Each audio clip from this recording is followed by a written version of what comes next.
Bom dia, pessoal. O que é mesmo a gente saber de nós mesmos, do passado, do lugar, da história, não é? Cada um tem uma história. Minha mãe me deu o nome de Zilda, porque na época ela ouvia uma novela de rádio onde a personagem mais sapeca era Zilda. Então a gente tem histórias que envolvem a gente, a família, e o lugar também tem história. Olá, meninada. Vocês ficaram com saudade de mim? Então, quando a gente tem saudades, por que a gente tem saudades? Vai lá. Porque a gente não tem uma pessoa. Porque a gente fica com vontade de ver, a gente gosta e a gente lembra. E a gente gosta do que conhece. O desconhecido sempre é uma coisa que amedronta. E quando a gente conhece, a gente vai percebendo que tem muitas coisas que são muito próximas da gente. Nós também sabemos muito pouco do lugar que a gente mora. Por isso que a gente vai buscar a história do bairro.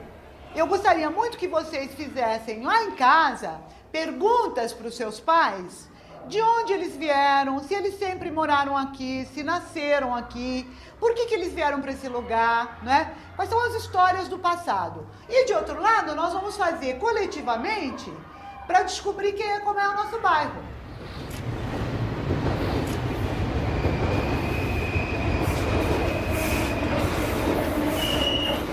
A linha de trem Santos-Jundiaí servia para levar o café do interior do estado até o Porto Santos. A data oficial da fundação de Pirituba é dia 1º de fevereiro de 1885, quando entrou em funcionamento a estação Pirituba nessa linha de trem. Os 74 bairros que hoje compõem a região começaram a se formar a partir de 3 fazendas. A linha de trem dividiu a fazenda Tobias em 2 fazendas. No começo do século XX, essas fazendas foram, aos poucos, sendo divididas e loteadas. Alguns dos primeiros bairros surgiram nos anos 1920. Aqui mesmo para Pirituba, vieram vários grupos de imigrantes. Eram ingleses que trabalhavam na estrada de ferro, japoneses que plantavam eucaliptos para alimentarem os fornos da Companhia Armor, húngaros, italianos, holandeses e muitos outros que vieram trabalhar nas indústrias. Os holandeses ainda têm um tube aqui em Pirituba. O crescimento da oferta de energia elétrica em Pirituba incentivou a instalação de diversas indústrias nos anos 1920. As condições de vida começaram a melhorar. No fim dos anos 1960, a empresa de setor imobiliário Companhia City de Desenvolvimento criou novos bairros.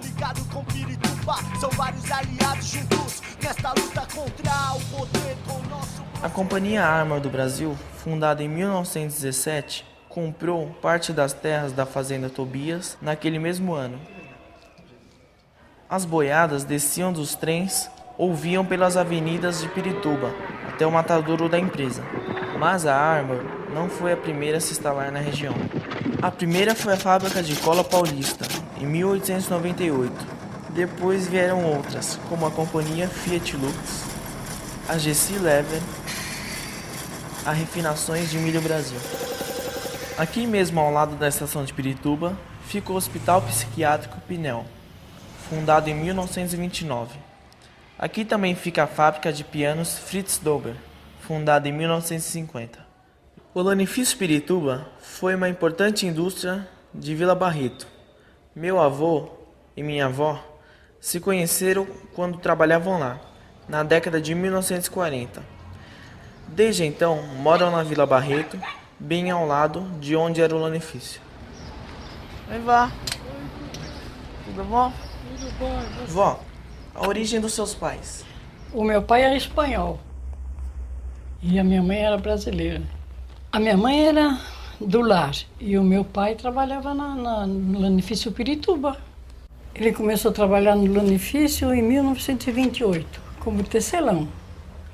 E a fábrica naquele tempo era dos ingleses. E ele teve alguma formação? Teve. Aí os ingleses naquele tempo pagaram o estudo para ele, né? E ele se formou mestre em tecelagem. E o Zarzur? O Zarzur veio depois. Ele comprou a fábrica dos ingleses. Ô vó, A origem dos seus pais? Meu pai é inglês, da Inglaterra, em Londres. E minha mãe era paulista, de Campinas. Em que lugar o teu pai trabalhava? Meu pai trabalhava na oficina de manutenção e locomotivas, na oficina da Lapa. Em que ano a avó trabalhou no lanifício? Eu entrei com 15, eu saí de lá com uns 22 anos. Quando o senhor começou a trabalhar no lanifício? Eu comecei a trabalhar em agosto de 47 e parei de trabalhar em dezembro de 48. E quando a senhora conheceu o vô? Eu conheci o vô, que ele veio trabalhar de tecelão aí na fábrica. E nós se conhecemos aí. Nós ficamos 4 anos namorando. 4 anos. Aí casamos. E por que ele saiu lá do lanifício? Meu pai achava que ele não ia ter futuro, aí apenas ia ser tecelão. Então ele foi trabalhar na Estrada de Ferro Santo Jundiaí, a antiga SPR. Como que eram as condições de trabalho? Havia greves? Sempre houve greves, né? Mas as duas greves principais, uma foi por causa de tempo de trabalho Certo. e a segunda greve mais por direitos pessoais.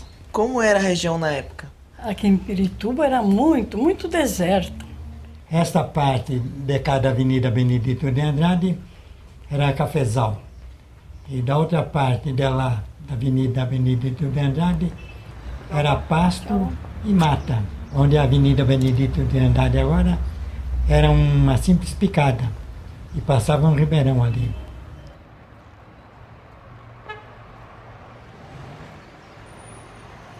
Em 1977, teve um grande incêndio, que destruiu boa parte do lanifício. No ano seguinte, a fábrica se mudou para o interior do estado. Em 1985, o antigo prédio do lanifício se tornou o Shopping Pirituba. Hoje em dia, nós estamos percebendo que tem mais indústrias em Pirituba. Normalmente está havendo mais comércios, as indústrias estão desaparecendo. Então os comércios que estão tendo mais lojas de roupas, produtos alimentícios, lojas de sapatos, calçados, também lan houses, tudo isso está aparecendo mais no lugar das indústrias. Em 1963, houve uma campanha pela emancipação de Pirituba. No ano seguinte, a maioria da população escolheu continuar fazendo parte de São Paulo. Foi a partir daí que os governantes passaram a prestar mais atenção à região. Tchau, tia. Tchau, Lília. Tchau, Lu.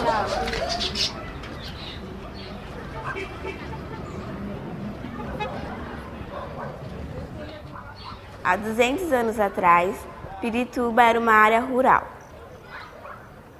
Nos primeiros mapas de São Paulo, Pirituba nem aparecia. Alguns viajantes estrangeiros escreveram sobre a região. Um deles foi o inglês Joe Maui, que visitou São Paulo no comecinho do século XIX. O governador convidou-me a visitar as minas de ouro de Jaraguá, as primeiras descobertas no Brasil, que agora lhe pertence. Percorremos 12 milhas de uma estrada razoável e em alguns trechos boa em direção ao sul e atravessamos o Tietê. Em 1839, o norte-americano Daniel Kidder também veio conhecer a região. De volta do Jaraguá, paramos nas margens do Tietê a fim de visitar uma plantação de chá do Coronel Anastácio. Em 1856, o brigadeiro Tobias de Aguiar comprou a fazenda Anastácio. O brigadeiro era um importante político e a sua esposa era Domitila de Castro, a Marquesa de Santos. Anos antes, ela foi a mais famosa amante de Dom Pedro I. O brigadeiro Tobias morreu e a Marquesa passou a ser a única dona da propriedade.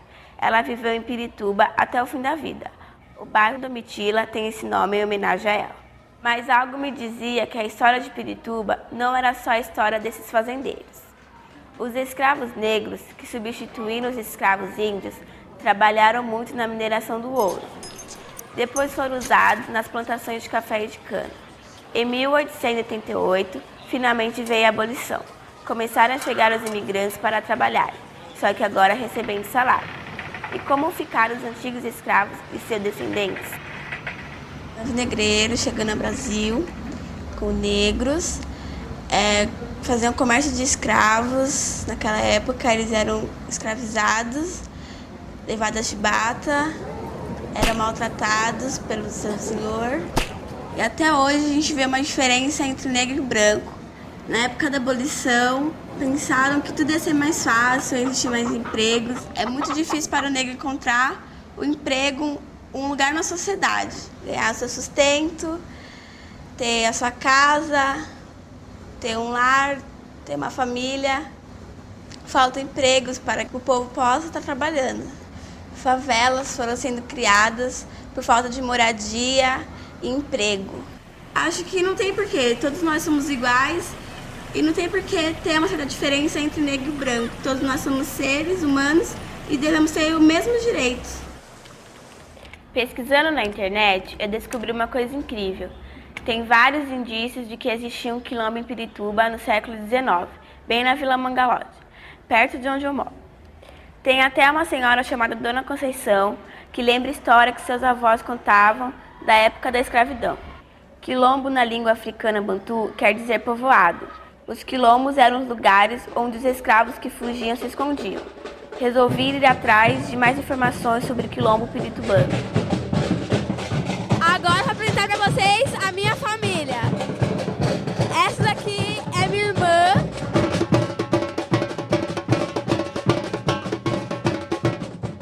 Esse daqui é meu irmão.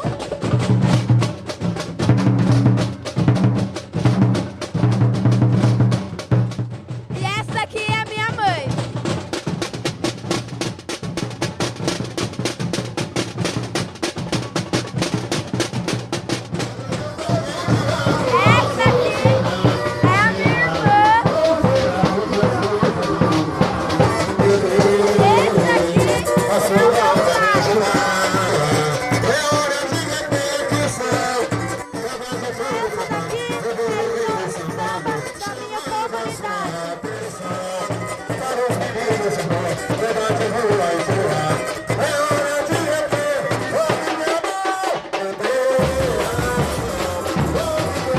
E essa história que poderia existir um quilombo aqui em Pirituba, você acha que existe mesmo?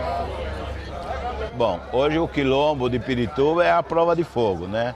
Nós mantemos aqui a cultura negra bastante viva através dos nossos enredos, através dos nossos movimentos aqui dentro da quadra. Mas existe bastante famílias de negros ainda remanescentes da fundação do bairro. Provavelmente vem dessa época do quilombo, se é que houve. Nós, antigamente, aqui em Pirituba era um bairro bastante mais negro. E, inclusive, hoje, com esse crescimento de São Paulo, os filhos foram casando e as propriedades, muitas foram vendidas. Hoje o pessoal está na Coab, né? Mas eles vêm todos aqui para a escola, participam aqui da prova de fogo até hoje, que muitos você conhece, que tem raízes aqui de avós, bisavós. Já nós estamos na quarta, quinta geração, né? Se você falar com a Dona Conceição, com o filho dela, eles vão poder te trazer muito mais coisas da lembrança dessa época, né? Pois não. E aí, tá lembrado de mim? Sou o Celso, filho do seu Lima. Lembro sim, lembro sim. Meu pai trabalhou com seu pai na empresa de ônibus. Como é que né? não ia me lembrar, infância, né? Essa aqui é a Leliane, ela é a porta-bandeira lá da nossa escola de samba. E ela está fazendo um trabalho escolar. Sim. E ela, nessa pesquisa, ela chegou a um ponto sobre a Dona Conceição, sobre aquelas histórias antigas que tinha aqui do bairro. A minha mãe contava que minha avó passava então. Tipo assim, no caso, nós achávamos, encontraram aqui, aqueles grilhões, né? Que se amarravam os escravos. Até embaixo tinha uma árvore centenária, né? Como é que chama a minha árvore? A figueira, A figueira. que tinha aquelas lendas Isso. sobre assombração. O pessoal tinha medo de passar ali, que ouvia vozes, né? Que aquela árvore tinha sido um tronco, né? De onde os escravos apanhavam ali. Você estava comentando sobre a figueira, agora eu me lembrei. Na casa da sua bisavó, da Dona Isaura. Eu vinha muito lá comprar aqueles docinhos que ela fazia, né? De tempo em tempo eles tinham aquela dança, né? A congada, né? Meu avô, minha avó, eles promoviam isso, né? E aquelas danças que tinha os violeiros que sapateavam. Festa de reis. Saíam visitando as casas, né? E entrando nas casas e faziam lá as suas danças, suas rezas. E ali o pessoal das casas contribuíam com eles, né? Quer dizer, quem era visitado sempre dava alguma coisa, né? Para ajudar no trabalho. Parece que eu estou lembrando da fisionomia da sua bisavó. Ela era a escultura daquilo que a gente pensa sobre os escravos, né? Do africano legítimo. Olha lá, se ela não estiver aqui ouvindo, nós contamos a história dela, Você né? vê como é que, então, é bom a gente lembrar do passado, né? Eu costumo dizer um texto sempre de um teatrólogo, né? O Plínio Marcos. Povo que não ama e não preserva suas formas de reações culturais mais autênticas nunca vai ser livre. Nunca vai ser livre. Eu me lembro dessa frase do Plínio Marcos sempre, e é o que me dá força muitas vezes para manter esse trabalho dentro da escola de samba.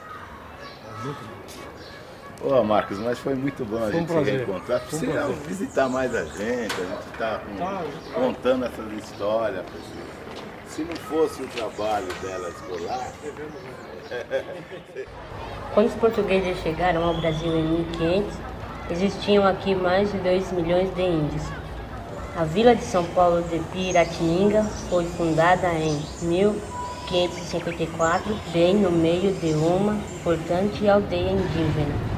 Os portugueses começaram a escravizar os índios para trabalhar nas plantações e na criação de gado.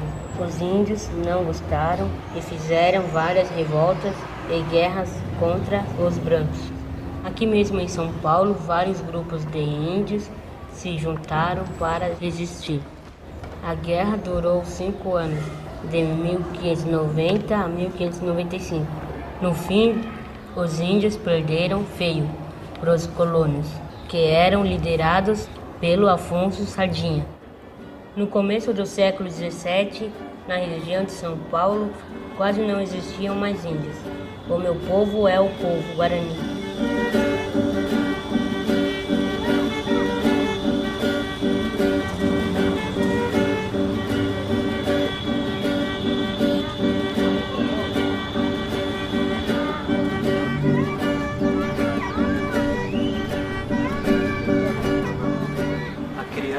Guarani, o que fazia antes? Brincava. Só brincava? Só brincava. Como que é a brincadeira do Guarani? Eles brincavam de arco e flecha, daqueles de caçar, né? Brincar de caçar. Brincava com zarabatana, dançava, tudo. Brincava com os animais? Aham. Porque tinha um monte de animais lá, antigamente, quando não tinha um branco. Pegou agora? Peguei. E hoje em dia como é que brinca? Hoje em dia eles brincam como eles brincam na rua, de esconde-esconde, pega-pega. Essas brincadeiras foi o Homem Branco que trouxe? Uhum. O que mais que vocês brincam? Nós brincamos de jogar bola, antes nós não brincávamos de jogar bola, agora eles estão jogando bola. Eles brincam de aqueles amarelinhos, as meninas brincam. A corda, eles brincavam. Como que é essa adaptação do índio na sociedade do homem branco? Nós não tem nada em casa e os brancos têm mais do que a gente em casa. Como TV, rádio. Antes a gente ficava lá, né, todo sem fazer nada, só lá, deitado na rede. Passava, pescava, ia pro mato, andava de cavalo. Antigamente tinha cavalos, ficavam lá. Hoje em dia dá pra fazer isso? Não. Por quê? Porque aquele rio já tá podre já. Antigamente dava pra ver tudo limpinho. Agora eles estão poluindo tudo o rio. E animal pra caçar tem? Não. Como é que faz pra se alimentar hoje em dia? Hoje em dia eles trabalham pra ganhar dinheiro pra comprar os alimentos no supermercado.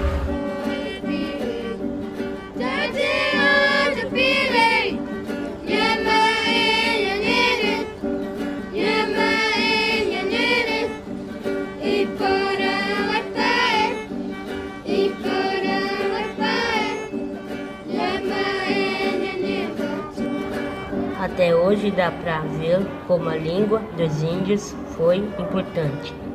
Lugares, rios e objetos ainda guardam o nome original. Pirituba, por exemplo, quer dizer muita taboa em tupi. Taboa é um tipo de vegetação de brejo que tinha muito na região. Hoje quase não tem mais. Jaraguá também é uma palavra de origem tupi. O Pico do Jaraguá sempre ajudou os viajantes a se orientarem.